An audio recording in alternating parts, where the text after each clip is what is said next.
latest development ngayon ng Burbank Village dito po sa Lipa City, Batangas after several months. Mga ka-PH, excited na po akong makita ulit ang mga kaganapan dito sa loob ng Burbank Village. Mamaya po samahan niyo po kami sa ating drone shots para makita natin ang kabuuan ng nagaganap ngayon dito sa Burbank Village. Tara mga ka-PH, samahan niyo po kami.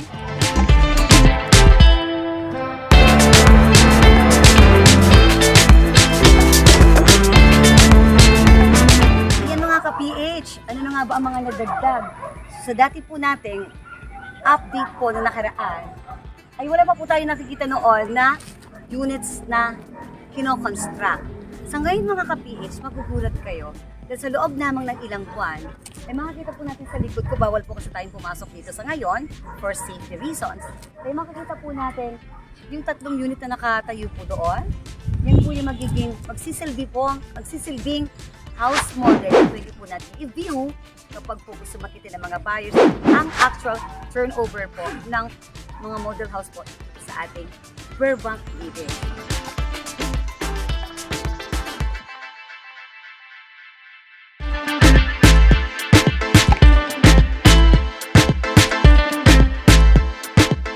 Tara mga ka-PH, silipin po natin ang mga drone shots ng Burbank Village di pa City, Batangas.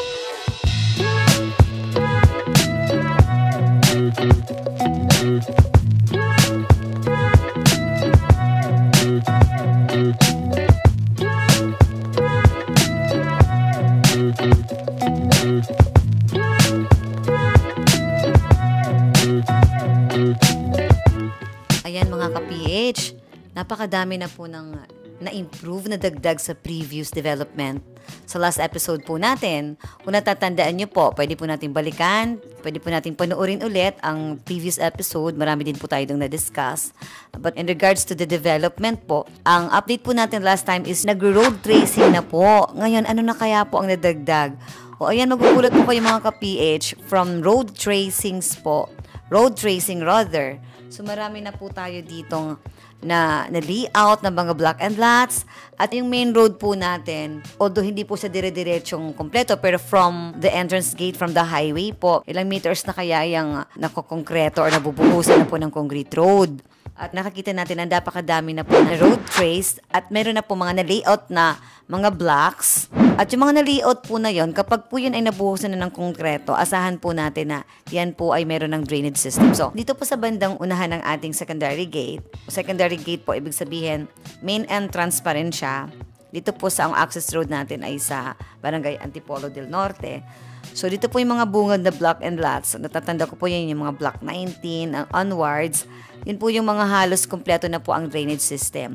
Yung main road po ay nakabuhos na ng konkreto at ang ibang portion naman po ay magbubuhos na po ng concrete roads dyan. So, ibig sabihin, tapos na po ang drainage system. Kaya wala na po kayo nakikita nakakalat dyan sa area na to ng mga culverts, ating mga manhole. Wala na tayong nakikita because naka-implant na po or naka-construct na po or naka-built ang drainage system po sa may area na ito.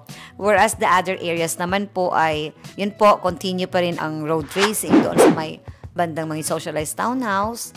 And dito sa gitna naman po natin, continue po ang pag-road tracing at saka ongoing naman po ang pagkakonstruct ng ating mga drainage system. So, mabilis po ang ating APEC home. So, siguro sooner or later po, kapag nabuhusan na po itong first part na ito sa may bandang entrance po natin, asahan po natin kapag nabuhusan po yan, habang dinidevelop naman po ang drainage system ng mga nasa gitna sa dulo, ay tatayuan naman po yan. Magugulat na lang po tayo at bigla na po magsusulputan ang ating construction. So, ayan mga kapit, sa mga naka-avail po dito, sana natuwa po kayo dahil sa mga nakita po nating updates na may nagaganap po talagang development sa area na ito. May good news lang po ako mga ka-PH para sa bagong-bago nating project or development around this project po. So, nakakatuwa po nang mag-visit po ako. Nakita natin doon sa may almost, ano lang po siya, mga 50 meters lang po from the entrance po, ay ang bagong-bagong new DLD Town Center. Isipin niyo mga kapitch, wala pa ito before, pero nagulat na lang tayo na may bago na tayo ditong town center. At asahan pa po natin, pag may mga ganitong development sa area, yan po ay mag-continue or mag-attract ng mas marami pang investors at mas marami pang developments around this area. Kaya huwag na nating antayin mga ka-PH na magkaroon po ng maraming development na magkukos po ng additional price increase sa ating Burbank Village na sa ngayon pa lamang ay napaka-competitive at napaka-affordable. Sa ngayon lamang po yan mga ka-PH. Kaya sa mga hindi pa po nakaka-avail, ayan po, from how many discounts po yan? Ngayon po ay nasa 20,000 discount na lang po tayo. So, avail po natin yun mga ka-PH dahil ang balita po namin ay mawawala na ang discount, ibig sabihin po magtataas ang presyo. Kaya i-avail na po natin yun ngayon habang hindi pa po ulit nagtataas ang presyo.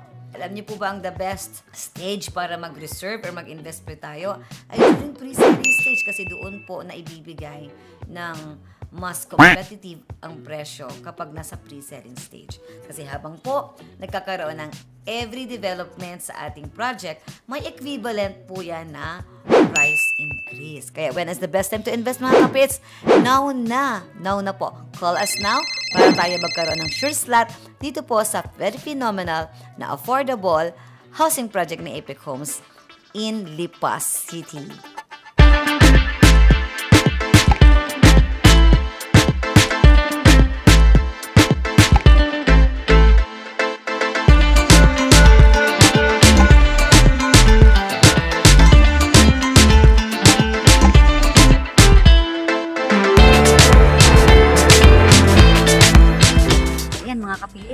Medyo napalapit-lapit po tayo sa ginagawang model house, ongoing construction ng model house ngayon ng Burbank Village. At dito po sa kinatatayuan ko, ito ay nabanggitan natin sa mga nakarang episode na dito po ilalagay ang ating secondary gate ng ating pong residential. At ito nga po, tama po, dito nga po talaga itatayo ang ating secondary gate for more safety ng ating mga homeowners.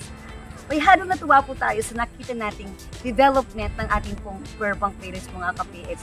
May hadong excited na po ang iba sa atin dahil habang nagaganap po ang maraming development, ano nangyayari po sa ating value ng ating market, ng ating pong property, tumataas po ang value nito habang may nangyayari pong development sa loob po ng ating subdivision. Kaya mga ka-PH, sa mga wala pa po, hindi pa po nakaka-avail dito, pwede na po tayong tumawag or mag-message dito po. Ngayon na, kasi nagkakaubusan na po tayo ng mga property dahil batid naman po natin na meron po tayong shortage or meron po tayong backlog ng economic housing project sa buong Pilipinas, kasama na rin po dito ang DIPA.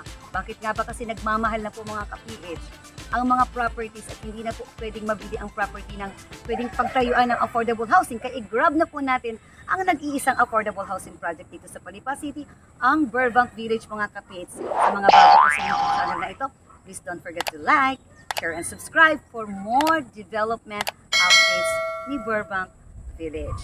Muli, ito po ang inyong Pinay Broker, Gayden Gutierrez. Your dreams was our help. Equals your home and success.